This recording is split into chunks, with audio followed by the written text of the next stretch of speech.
Cash-strapped Postal Service is cutting back. Later this year, you will no longer receive letters on Saturday. The U.S. Postal Service announced today a plan to cut mail delivery on Saturdays.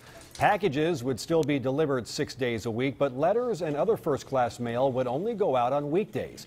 The USPS is already in the process of closing thousands of post offices and reducing hours of operation. Postal officials feel this is a necessary move that will save about $2 billion a year.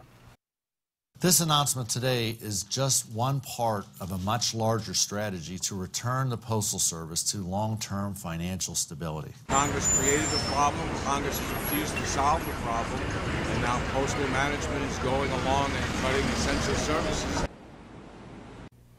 Now, the Postmaster General says this will not result in layoffs, and he says he expects to be able to move forward without congressional approval. That change in service would take effect in August. 23 ABC's Mark Christian joins us now live from the downtown post office and has some local reaction about the cuts. Mark?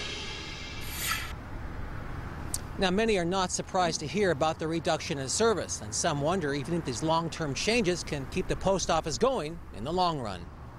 It's not shocking. I mean, the way that the economy is right now.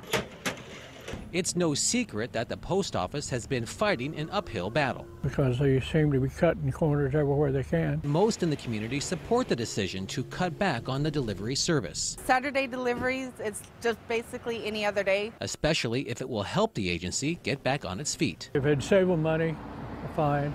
However, some wonder if this change is only the beginning. Are we going to have lesser reductions in the future as well? The Postal Workers Union says the change will affect mail delivery during the week. Right now, your first-class mail is being delivered like from 1 to 3 days. And so what the post office plans to do is add 2 more days. So you'll be getting your mail in 5 days instead of 1 to 3 days like we've been delivering. The move will save the post office $2 billion a year.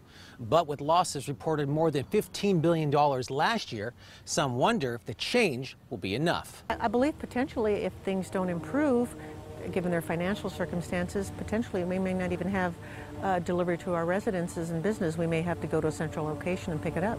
Union officials say laws need to change so the post office can get into the black. Right now, the post office has to prepay $5.5 billion a year until his retirement. They say the post office has already overpaid about $100 billion into retirement funds. I think it's probably the biggest reason, if not the main reason, why the post office is in dire straits right now.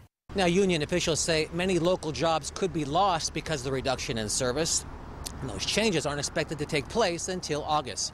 Reporting from downtown Bakersfield, Mark Christian, 23 ABC.